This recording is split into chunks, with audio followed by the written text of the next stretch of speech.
Hey guys, welcome to the Liberal Hive Mind, a channel solely focused on exposing the abundant hypocrisy of the left. See, it's exactly what I told you. They just can't do it. They cannot help themselves. They just can't act like normal, rational human beings. It's one of the most frustrating elements of the current political dynamic. You know, we're constantly being lectured by unhinged lunatics that we're the crazies, we're the nutcases, we're the ones calling for violence. Then this crap happens. I'm gonna keep the intro sweet and a little bit vague. Let me show you guys exactly what I mean by that. We got some stuff to get into, so let's roll the tape. All right, folks, so like I told you, they can't help themselves. They cannot find it within themselves to not act hyper-partisan, unhinged, and emotional. And Cenk Uygur is the perfect example. You know, every now and then, Cenk Uygur will have a decent take on Twitter, and people will give him credit, myself included, although maybe in a little bit of a passive-aggressive manner. Some of my tweets responding to Cenk Uygur have been, let's just say, a little bit spicy, but anyways, sometimes you give the guy credit, but boy, is he quick at spoiling it. I think this clip's gonna be a little bit self-explanatory. Just take a look at this interaction. It's a 4-person panel, but for the most part, it's mostly Candace versus Cenk Uygur. Just take a look.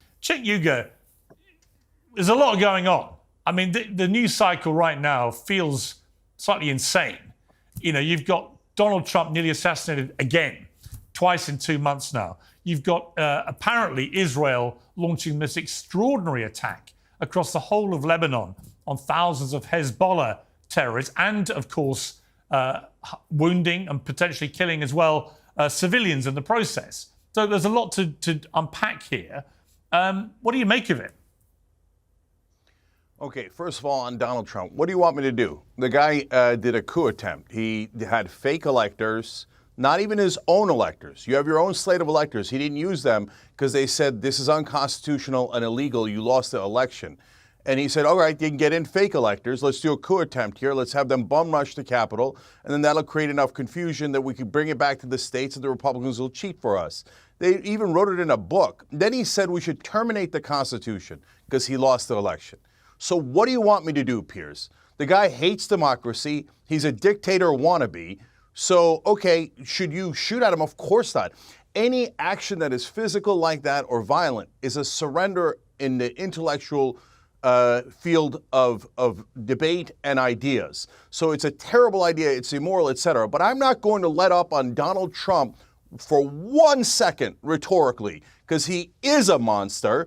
And he tried to terminate our Constitution. He tried to steal an election. I've never seen anyone so despicable in American politics. And by the way, there's another reason why I'm angry at him, because I'm a populist. And he took populism and he perverted it to just turning into his own personal con. He's such a slimy con man. I loathe him.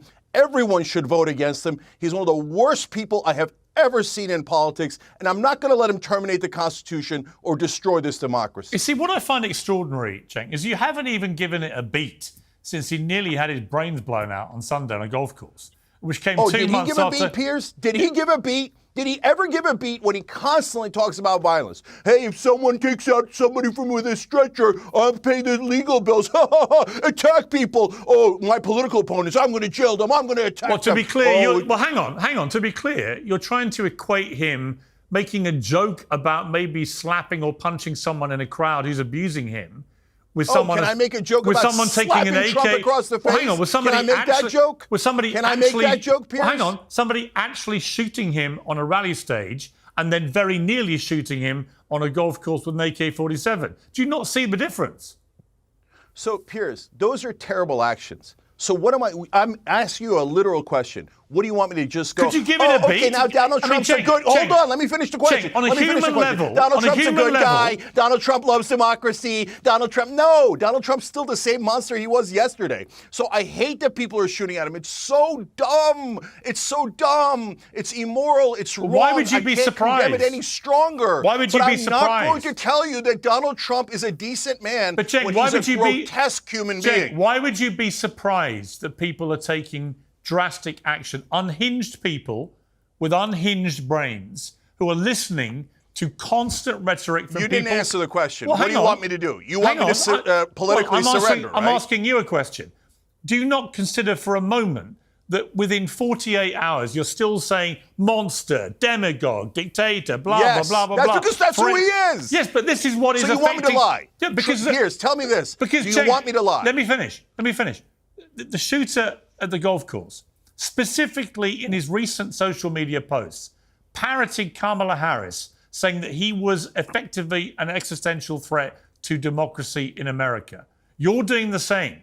Does nothing make you pause? You're insane. Hillary Clinton's You're doing insane. the same. Trump does it 2,000 times worse. Because you think he does it, your you great should do idea it too. is Democrats shouldn't. Your great idea is Democrats shouldn't campaign against your beloved Donald Trump because some moron, mentally unstable guy took a shot at him. Okay, or two of them did. You know what? I can protect Donald Trump. Ban assault weapons. That'll protect Donald Trump way more than any of say nice things about him. Now that some lunatic took some shots at him. Here, let me be super clear. If you're on the left, I know the right-wingers love their guns and Second Amendment remedy, and they've been riled up to do violence nonstop. But if you're on the left and you do any violence, you are not one of us. You're a stupid person who does nothing but make a worthy cause look immoral with your insanity. Never do violence. Is that clear enough?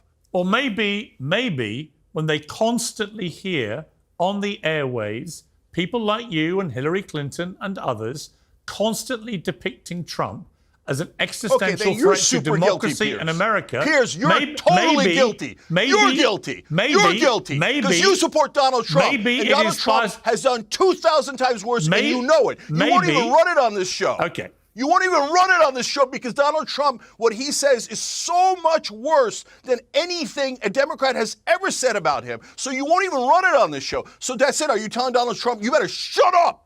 You better not say any of those gross things that you always say.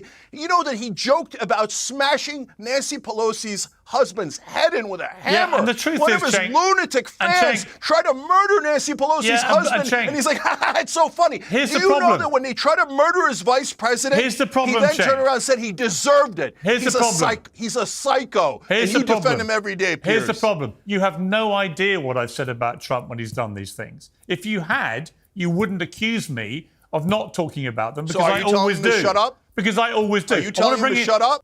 What I make of all of this is that if you are going to legitimately tell people that someone is a monster, that somebody is a dictator, that somebody is literally Adolf Hitler, if you're going to tell people that this person is a constant threat, why wouldn't somebody try to eliminate that threat?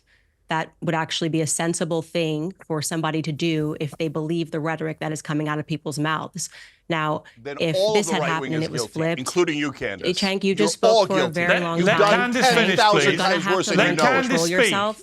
Cenk, you're going to have to learn how to control yourself. I know it's very difficult for you, but you just had a very long time to speak, and we were quiet. I promise you can do that. You need to sit on your hands, then you should do that. As I was saying, if this situation had been reversed and I had just watched somebody try to shoot Kamala Harris, I would be definitively saying how wrong it was. I would be saying to people that despite the fact that I do not want her to be president, of course, she is not so much of a threat that she needs to be shot. They don't stop this rhetoric because they do not want these assassination attempts to stop on Donald Trump. And I want to be very clear. The circumstance that we find ourselves in the West is one of remarkable privilege. And when you're in times of remarkable privilege, it creates actually an issue of having a lot of weak men, right? Weak men are the ones that are going out here like proclaiming that Donald Trump is a threat, proclaiming that Donald Trump is somebody that is a dictator because they've never had real conflict in their lives. And you're about to see that example right now, the difference in the demeanor between someone like Cenk and Eric Prince, who I greatly respect, and who is somebody who has seen real conflict and understands what real threat is, right? He understands real threat. Cenk is somebody that grew up, obviously, with a silver spoon in his mouth. He's never had to fight for anything in his life and has never had to put his life before somebody else's. So it's very easy for him to behave like this, to behave demonstrably like a toddler who is throwing his toys out of the pram when he doesn't get what he wants. And so he heightens his rhetoric and says, why am I not getting what I want? This man's a dictator. This man's a threat. And he's not being realistic. And it's embarrassing to our country, whether it was a person on the right or the left. You guys haven't addressed it at all. Cenk, I promise you are capable of controlling yourself. He wants to terminate the Constitution, so you like that? 3 minutes as somebody else speaks. Call it saying he must be eliminated. He is Hitler, and that unleashes every left-wing crazy to authenticate themselves by saying, I'm going to be the hero. This guy, this Ruth guy on Sunday, who was there for 12 hours stalking Donald Trump with a high-powered rifle with a scope, with ballistic plates up against the fence. And what did he have up there? A GoPro. Why? He was trophy hunting. he wanted to be the savior of the left, to say, I'm the one that killed Donald J. Trump. Trophy hunting, saying, for people like you responding to words that you're putting out there. Why else would he have a GoPro? No, he wanted to get famous. You're totally right about that, Eric. And I hate that. But the way that this whole thing has been framed, as if the right wing doesn't do rhetoric that is 10,000 times more dangerous and violent over and over again. Trump's fans sent pipe bombs to every one of his enemies. Trump fans hit Nancy Pelosi's husband in the head with a hammer, and Trump never even denounced it. How sick is that? That he never even denounced it. He laughs about it. So if we were using the Trump standard, we'd laugh about him getting shot at. But I'm not as disgusting as Donald Trump is. Nancy Pelosi's husband had an interlude with some bizarre gay lover. Trust me, he wasn't on the right. Oh my God, I'm on here with lunatics. I'm on here with lunatics and conspiracy theorists. I can't believe he just said that. And you're saying that the guy who smashed Paul Pelosi's head in wasn't on the right? Is that what Candace Owens, the lunatic, just said?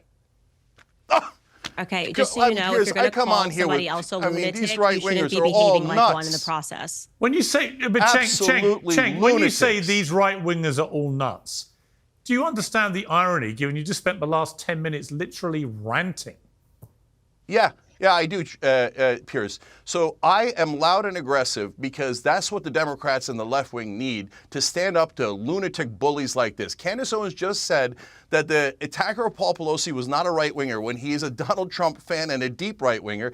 And Eric Prince, the lunatic, had said that he was a gay lover of Paul Pelosi. A conspiracy theory so unhinged that how am I supposed to respond to it? You can't have a rational discussion with people who don't believe in facts and logic. Piers, are you agreeing with these two lunatics that he was not a right-winger you should have a little and that bit he was more some sort of respect gay than lover to of Paul refer to Pelosi? Eric Prince as a lunatic. He served our country. You should have a little more respect and decency. Yeah, no, he's a human mercenary being, and a disgusting guy, by the way. How many people did you get killed? Innocent people in Iraq, Eric. How many people did you have mowed down in Iraq, Eric? Holy frickin' moly. It's been like a week. Has it actually been a week? Anyways, roughly a week since the latest assassination attempt, and now we're hearing very concerning news about a bounty being put on Trump's head, which the DOJ so irresponsibly released to the public, and this is the stance that Democrats want to take. I'm just floored. I'm flabbergasted. I can't believe it. This Cenk Uygur fella is unhinged. You have, I don't know, he's probably in his 50s, let's say a mid-50-year-old man, blowing a fuse, just totally unable to control himself. The emotions take over, the anti-Trump hysteria seems to reign supreme, and it's just exactly what we're talking about. Frankly, I think it's the perfect clip. This is the exact kind of rhetoric we're talking about. I mean, it's the Robert De Niro rhetoric. The guy is a total monster.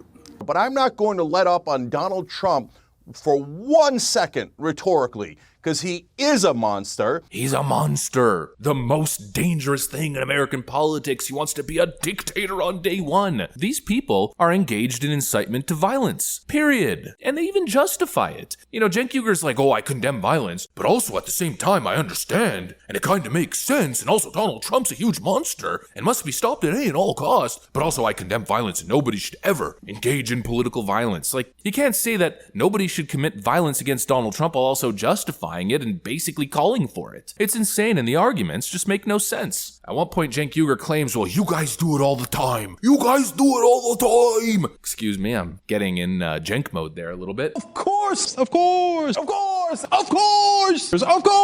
He tries to do the both sides argument. Well, you guys do it too. And then he just kept going on about the Paul Pelosi situation. I mean, talk about a false equivalency. Making jokes, people having theories about what happened, just questioning the official narrative. Yeah, that's not the same as what Democrats have been engaged in over the last, I think, roughly 8.5 years. It's not the same. And if it was the same, well, obviously it'd be a news story. You know that Democrats would be talking about it. But of course, their only example is the Paul Pelosi situation, which is so incredibly different. It's the same nonsense with these people over and over again. Right-wing extremism, right-wing violence. And their only example is Paul Pelosi? At one point, Cenk Uygur called that individual a Republican, a MAGA Republican. That's insane. The dude was literally living in a rainbow house in San Francisco and had no internet track history of being a Republican or Trump supporter. That's the example they got. Just like, you know, this narrative that hate crimes are on the rise, the only example they ever had was Juicy freaking Smollett. They just don't possess any legitimate actual evidence to their claims, to this claim that the right is so violent and engaged in calls to violence and extremist rhetoric. If it existed, it would be played 24/7, but it doesn't exist. There's no videos of Republican politicians saying that their opponents need to be eliminated, like we heard from Dan Goldman. He is destructive to our democracy,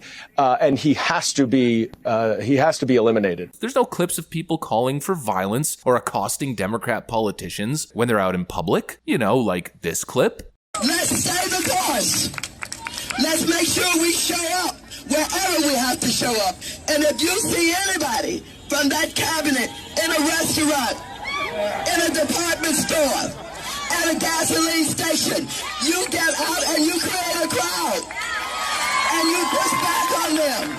And you tell them they're not welcome anymore, anywhere. You know, examples like that simply don't exist. And again, if they did, they would be played on repeat, just like we play their clips on repeat over and over again. Then we present the argument to them, hey, maybe tone down the rhetoric, considering it's leading to real-world violence, and their response is no, we're still at war. I don't know, guys. The whole thing seems blatantly obvious to me. They've learned absolutely nothing, and a week later, it's right back to normal. I mean, look at this segment from Joe Scarborough's show just the other day. Do you not call it a threat to democracy when Donald Trump says that he wants to execute the chairman of the Joint Chiefs for treason? Is that not a threat? Saying that your vice president deserves lynching, saying that to your legal counsel on January 6th, is that not a threat to democracy? Undermining Americans' confidence in voting? When you know, because the Wall Street Journal editorial page has been very clear.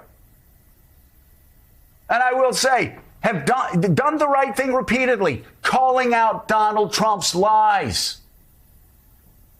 when it comes to widespread election fraud. Is that not a threat to democracy? What exactly is a threat? What rises to the threat of democracy that we have ever seen in America since the Civil War, if what Donald Trump has done over the past 4 years does not? If this is not a threat to American democracy, what we have seen over the past 4 years, and if that is somehow hate speech that is riling up violent rhetoric, please tell me, define for me, what is a threat to American democracy? It's certainly not people going around speaking out against January the 6th. It's certainly not people going out speaking out about a presidential candidate and a former president saying he wants the chairman of the Joint Chiefs executed because he was insufficiently disloyal. Is it maybe you think it's Donald Trump's chief of staff who came out and said Donald Trump says he wishes his generals could be like Hitler's generals? It's right back to square one. Essentially, they had heat for like a week. Ooh, they're on to us and our violent rhetoric. And then 7 days later, once it's cooled down, it's right back to business as usual. It's just despicable. And I won't take any lecturing from any of these clowns, and certainly not Cenk Uygur of all people. This guy needs to stop debating because it's obvious he's simply not cut out for it. Anyways, that's pretty much what I got for you guys on this one. Hopefully you enjoyed the video. If you did, make sure to leave a like and possibly subscribe. Thanks for watching, and I'll see you on the next one.